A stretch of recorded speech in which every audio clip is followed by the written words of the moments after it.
Ce matin, une mer éphémère est venue envelopper le cours tumultueux de la rivière. Ne flottent que les vestiges d'anciens cônes volcaniques, comme un rappel à la puissance tellurique, née de la confrontation de l'eau et du feu. Le feu s'est éteint, l'eau continue de couler. Le dernier fleuve sauvage d'Europe prend naissance sur ces hautes terres.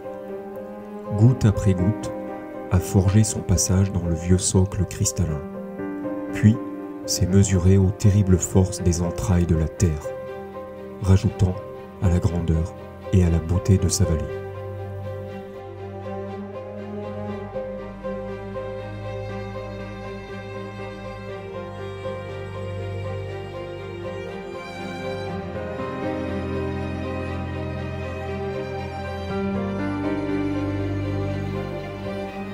La Loire, au seuil de sa destinée, revêt tous les caractères de sa jeunesse. Impétueuse, tour à tour débordante d'énergie, ou faussement langoureuse, secrète, belle et envoûtante. Depuis des millénaires, l'homme a trouvé dans ces majestueuses gorges un environnement propice à son développement. Des premiers chasseurs-cueilleurs néandertaliens à notre stade de sapiens internaute, le haut cours de la Loire continue d'imprimer la mémoire de l'homme. Parfois capricieuse, parfois généreuse, la rivière a nourri des générations d'hommes. Les années, les siècles, les millénaires de prédation n'ont jamais empêché la rivière de se ressourcer. L'abondance semblait inépuisable.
Aujourd'hui, le constat n'est malheureusement plus le même. L'évolution démographique et le changement de mode de vie des hommes ont réduit et continuent de réduire les débits, tout en concentrant les rejets. L'évolution des pratiques agricoles et leurs répercussions sur la qualité physico-chimique de l'eau impactent les différents maillons de la chaîne alimentaire. 1,5 siècle d'industrialisation et d'urbanisation nous a fait passer d'une notion d'abondance à la notion de rareté. Tout au long de ces siècles de prédation, que l'objectif soit alimentaire, commercial ou bêtement égocentrique, les pêcheurs se satisfaisaient de poissons de toute taille.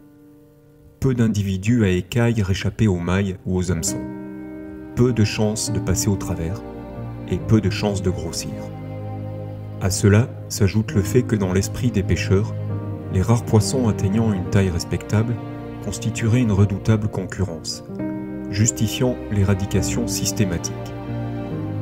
Il semble assez logique que génération après génération, l'homme ait ainsi orienté une sélection involontaire vers un type petit poisson.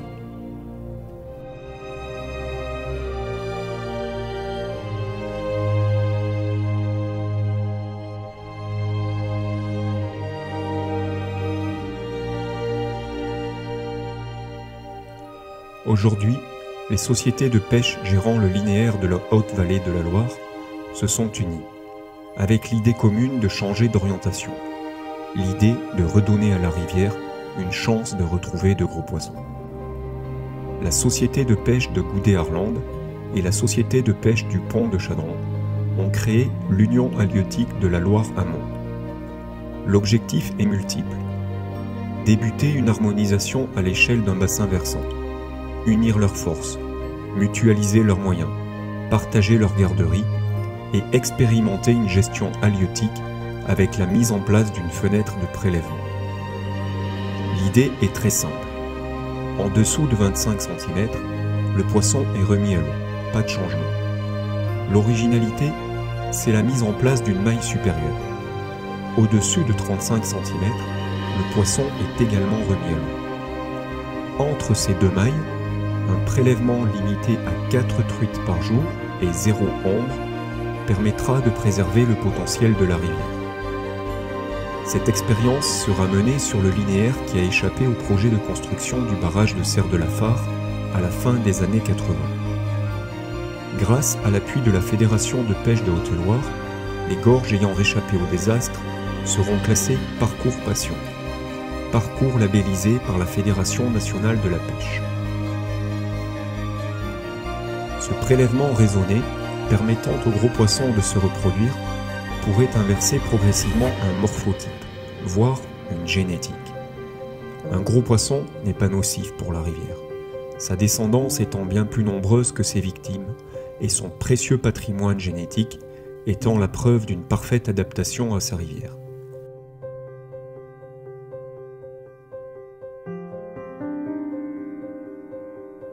Ainsi, génération après génération, si ces poissons de taille respectable arrivent à se reproduire, une sélection progressive vers une génétique parfaitement adaptée et orientée sur des sujets potentiellement plus gros va s'opérer. L'objectif final est de redonner à la rivière un lustre et une attractivité halieutique plus en adéquation avec la puissance et la beauté de sa vallée.